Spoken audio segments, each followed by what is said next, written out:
Magandang araw mga mag-aaral sa ika-6 na baitang. Halina na po kayo, pumasok na sa ating silid-aralan at tayo ay mag-aral na. Tandaan po natin kung ano man ang mapag-aaralan natin at lagi po isa-isip.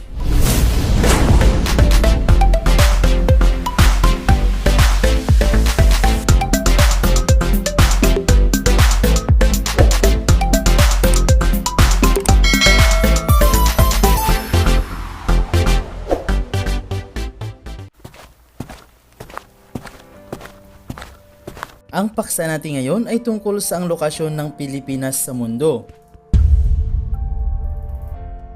Ang mundo ay isa sa mga planeta ng solar system. Sinasabi rin na ito ang pinakamaganda sa lahat ng planeta at ang paniniwala ng karamihan ay dito lamang may naninirahang mga nilalang na may buhay. Ito rin ba ang pinaniniwalaan mo?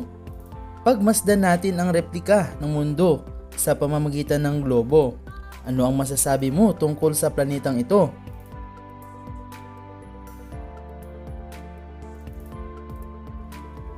Ang mundo ay hugis dalandan o oblate spheroid, katulad ng globo. Ang globo at mapa ang mga kagamitang tumutulong sa atin upang matukoy ang kinalalagyan ng mga bansa at katubigan sa mundo. Ang mapa ay patag na paglalarawan sa mundo, samantalang ang globo ay bilog na modelo o replika ng mundo. Mapapansin na ang globo at mapa ay nagtataglay ng mga guhit o linyang patayo o tinatawag nating vertical lines at pahalang o horizontal lines. Ang mga guhit na ito ay likhang isip lamang at ginawa upang matukoy ang mga lugar o lokasyon ng mga bansa, gayon din ang mga anyong tubig sa mundo. Ating alamin ang kinalalagyan ng Pilipinas sa mundo. Ang Pilipinas ay matatagpuan sa pagitan ng mga guhit hilagang latitude na 4 degree at 23 degree at sa mga guhit silang longitude na 116 degree hanggang 127 degree. Natutunan mo ito nung isang taon bilang absolutong lokasyon ng Pilipinas. Natutunan mo rin ba ng pagtukoy sa eksaktong lugar ng mga bansa ay mas madali kung naunawaan mo ang paggamit ng grid? Ang grid sa mapa at globo ay binubuo ng mga guhit latitude at longitude na may mga sukat sa pagitan ng bawat isa ayon sa degree. Kawangis ng grid ang parilya dahil sa pinagsama-samang guhit latitude at guhit longitude. Sa pamamagitan ng grid ay matutukoy ang tiyak na lokasyon ng anumang lugar sa mundo. Ating pag-aralan ang mga guhit latitude at longitude. Tinatawag na meridian o guhit longitude ang mga patayong guhit na nagmumula sa hilagang polo papuntang timog polo. May dalawang espesyal na magkatapat na meridian, ang prime meridian na nasa 0 degree at matatagpuan ito sa Greenwich. Ang isa ay ang International Dateline na nasa 180 degree ng grid. May kabuuang 24 na meridian o guhit longitude sa grid na ang agwat sa isa't isa ay 15 degree. Ang mga linyang pahalang ay tinatawag ng mga guhit parallel o latitude na tumatakbo ng paikot mula sa silangan patungong kanluran. Nagtataglay ng 5 espesyal na guhit o linyang latitude. Ang mga ito ay equator o Ecuador, tropiko ng Cancer o Tropic of Cancer, tropiko ng Capricorn, kabilugang Artiko at kabilugang Antartiko. Ang Ecuador ay matatagpuan sa gitnang bahagi ng globo. Ito ang guhit latitude na humahati sa mundo sa hilaga at timog hating globo at ito ay nasa 0 degree. Direktang sinisikatan ng araw at nakararanas ng mainit na panahon kung tag-araw ang mga bansang nasasakop nito. Ang tropiko ng Cancer ay nasa gitnang latitude sa hilagang bahagi ng tropiko ng mundo na tuwirang nasisinagan ng araw. Ang tropiko ng Capricorn na nasa gitnang latitude sa timog na bahaging tropiko ng mundo katapat ng tropiko ng Cancer. Ang kabilugang Artiko ay nasa pinakadulong bahagi ng mundo sa hilaga, samantalang ang kabilugang Antartiko ay nasa pinakadulong bahagi sa timog. Ang mga ito ay kapwa nakahahagip lamang ng pahilis na sinag ng araw.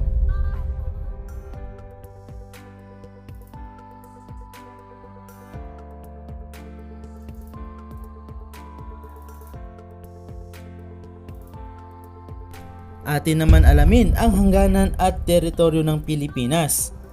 Ang Pilipinas ay may kabuuang sukat na 30 milyong ektarya o 300,000 kilometro kwadrado. Mas maliit ang Pilipinas kaysa Japan at mas malaki ng kaunti sa mga bansang Laos at Cambodia. Sinasabi rin na mas malaki ang Great Britain na may sukat na 244,045 square kilometers. Ang Pilipinas at halos kasinlaki ng Italy na may sukat na 301,225 square kilometers. Samantala ang Mindanao na may sukat na 95,587 square kilometers ay halos kasinlaki ng Portugal. At ang Kalakhang Maynila na may sukat na 636 square kilometers ay mas malaki kaysa Singapore na may sukat na 580 square kilometers lamang. Atin alamin ang mga batas at kasulatan na nagsasaad ng lawak at hangganan ng teritoryo ng Pilipinas. Nakasaad sa iba't ibang kasulatan ang laki, lawak at hangganan ng teritoryo ng ating bansa. Ang mga kasulatang ito ang mga sumusunod: Saligang Batas, Doktrinang Pangkapuluan, Kasaysayan at mga Atas ng Pangulo 1596 at 1599. Ayon sa Konstitusyon ng 1987, ang pambansang teritoryo ay binubuo ng kapuluan ng Pilipinas kasama ang lahat ng iba pang teritoryo na nasa ganap na kapangyarihan o jurisdiksyon ng Pilipinas na binubuo ng mga katubigan at himpapawid nito kasama ang dagat teritorial, ang ilalim ng dagat, ang kailaliman ng lupa, at ang mga karagatang insular at ang iba pang puok submarina nito. Ang mga karagatang nakapaligid, nakapagitan at nag-uugnay sa mga pulo ng kapuluan, maging anuman ang lawak at dimensyon, ay kasama rin sa hangganan ng Pilipinas. Ang doktrinang pangkapuluan na pinagtibay ng United Nations Convention on the Law of the Sea o UNCLOS noong 1958 hanggang 1960 ay nagsasaad ng lahat ng mga pulo at mga tubig na nakapaligid sa mga pagitan at nag-uugnay sa mga pulo ng kapuluan, maging anuman ang lawak o lapad ng mga ito ay sakop ng teritoryo ng Pilipinas.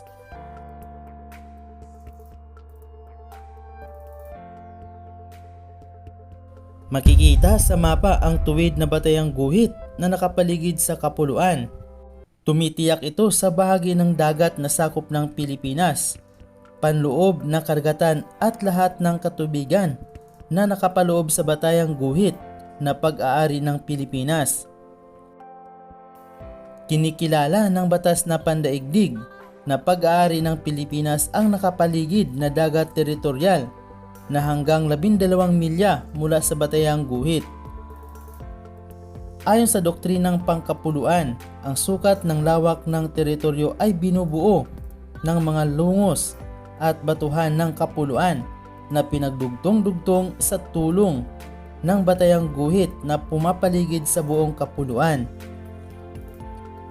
May isa pang doktrinang pangkapuluan na isinasabatas ng Kongreso ng Pilipinas noong September 17, 1961 sa pamamagitan ng Republic Act No. 3046 upang mapanatili ang Archipelago Theory. Namiendahan ito noong September 18, 1968 sa pamamagitan ng RA No. 5446. Ayon sa kasaysayan, ang hangganan at limitasyon ng kapuluan ng Pilipinas ay nakasulat din sa kasunduan ng Paris na nilagdaan ng United States at Spain noong Disyembre 10, 1898. Ayon sa Artikulo 2 ng nasabing kasunduan, ibinigay ng Spain sa Amerika o United States ang kapuluan ng Pilipinas. Binayaran naman ng United States ang Spain ng halagang $20 milyong ayon sa kasunduan.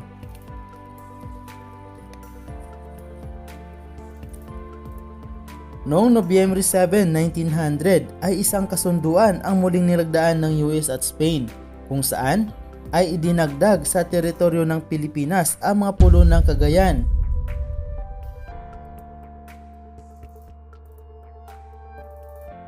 Sulu at Sibutu.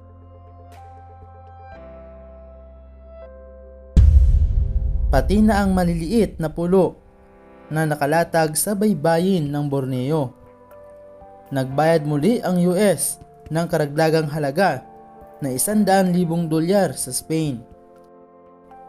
Isang kasunduan ang muling nilagdaan noong Hulyo 2, 1930 sa pagitan ng Great Britain at United States na nagpahayag ng hangganang sakop ng Pilipinas kaugnay ng hangganan ng Hilagang Borneo at dito na idagdag ang mapulo ng Mangzi at Turtle Islands sa teritoryo ng kapuluan ng Pilipinas.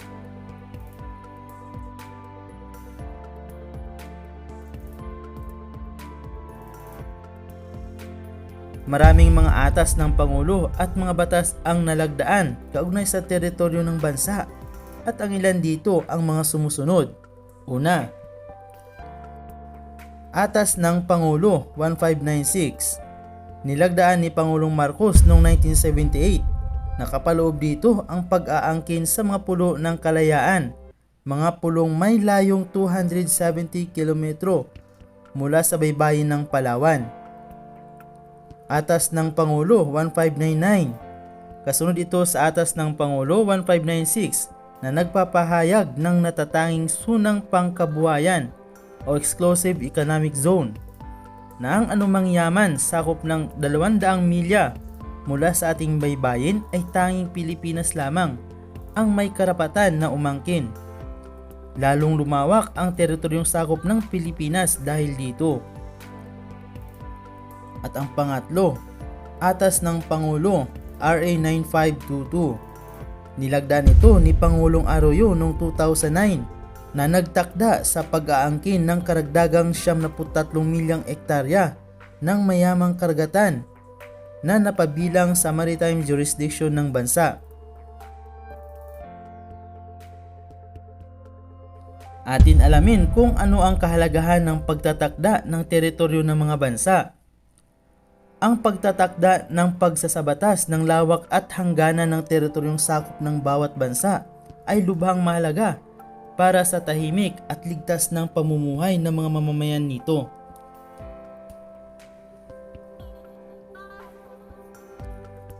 Kung maliwanag ang mga batas at mga opisyal na kasulatan tungkol dito, ay may iwasan ang hindi pagkakaunawaan at makakamit ang paggalang ng isa't isa sa karapatang ari ng isang bansa. Mayroon ding malinaw na batayan kung may mga dayuhan na nagsasamantala sa karapatang ito kung kaya't ang anumang pag-aabuso ay maidudulog sa kinaukulan na may karapatang pagpasya sa mga sigalot tungkol dito.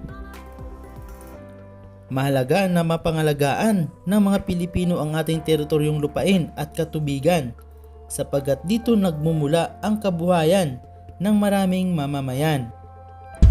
Ang bawat Pilipino ay dapat maging mulat sa itinatakda ng mga batas, kasunduan at atas ng Pangulo upang maipaglaban ang karapatan na sila lamang at hindi ang sinumang dayuhan ang dapat makinabang sa yamang nakukuha sa lupain at katubigan na sakop na teritoryo ng Pilipinas.